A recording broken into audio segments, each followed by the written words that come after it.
Like a Body Without a Mouth, representations of hunger and fulfillment in Canadian, two-spirit, and transgender coming-of-age novels.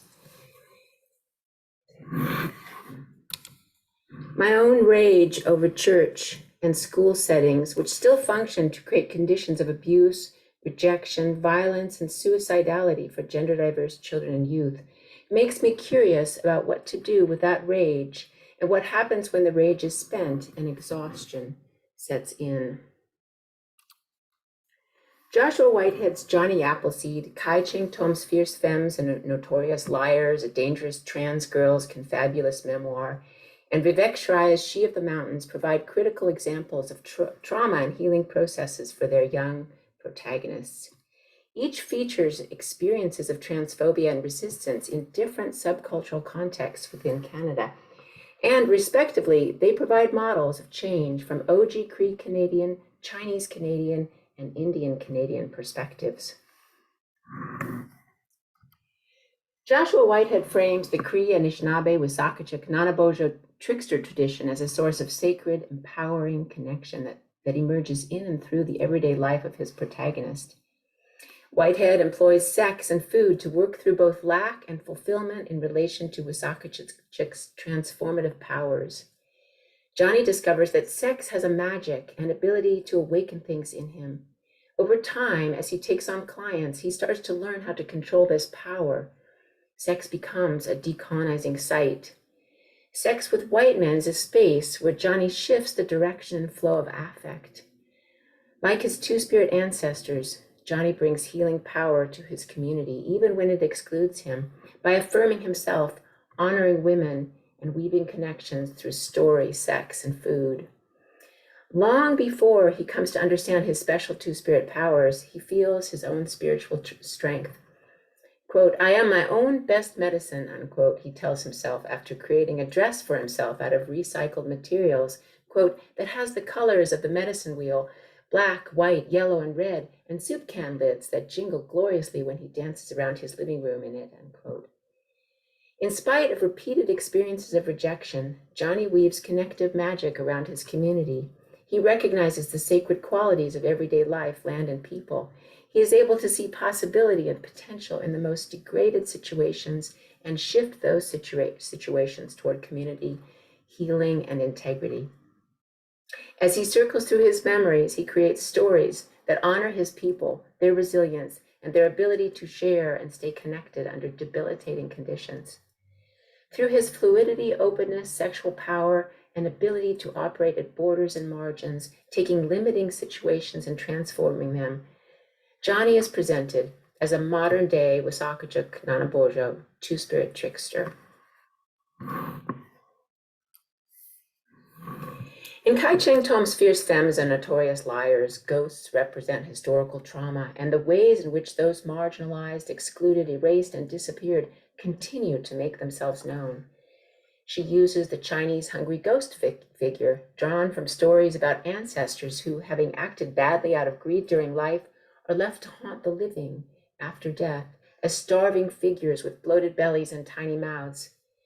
She also draws on the ritual power of the Hungry Ghost Festival, the way it creates an atmosphere of change. Her novel is full of multifarious, culturally hybrid hungry ghosts, which represent the different ways in which cis-centric society haunts the trans girl.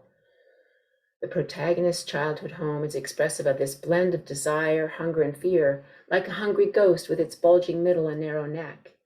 In this landscape, the protagonist's body becomes a haunted site, filled with killer bees and a gentle ghost friend. The city of smoke and lights to which she flees is filled with the ghosts of murdered trans women and protected by the spirit of the first femme, the first trans woman to be murdered there. The emerging community of trans women resembles a community of Euro-pagan goddesses and is haunted by the demonization of feminine power in Western culture. The ghost of the killer cop represents oppressive authority, but also the mutuality of violence, as the protagonist and the cop join and meet in agonizing recognition. Finally, the story itself is cast as ghost. Stories are mad and haunting and emerge from the ground spontaneously like spirits. Hungry ghosts represent all aspects of oppression and containment for the trans girl, but also the means and sources for release. Vivek, Shraya's protagonist in She of the Mountains, struggles to understand his experiences of dysphoria, which arise from relational dynamics that do not satisfy his needs for embodiment and lead to unnatural feelings of containment. The protagonist's disturbing sense of loss is compared in the novel to the uncanny feelings of the Hindu god Ganesh over the mystery of his lost head. Through his association with filth and transition from a culturally admired male body form to a more outrageous one, Ganesh mirrors the protagonist's struggles with his sense of abjection. The protagonist's growing sense of wholeness parallels the way Ganesh discovers the mystery of his missing head by confronting his father with his phantom feelings and traveling to the place where his head is buried. In a similar fashion, the protagonist confronts the erasure of his feminine aspects, through which his father and culture have buried and erased possibilities for his meaningful embodiment. By traveling to the place from which he has been removed, to which he has been denied access, wholeness is cast in a progression of metaphors, locating wholeness in an original non-binary state that is both spiritual and mythic. Wholeness is also located in the embryonic first single cell. Finally, wholeness is represented through the image of the fetus inside the womb. The novel ends with a primal world of watery immersion, an image of the protagonist re-immersing in water. In this space of immersion with the physical forces of life, he envisions the whole span of evolution which led to his unique body from bacteria and simple cells. Evolution provides affirmation because it led over time to his unique body. Whitehead, Thom, and Shraya disidentify with Oji Cree, Chinese Canadian, and Hindu Canadian cultural resources, respectively, shift cultural frames which exclude and oppress, and reconnect with their heritage in new ways, while adapting that heritage to new spaces and conditions in order to create models for healing from transphobia and racism.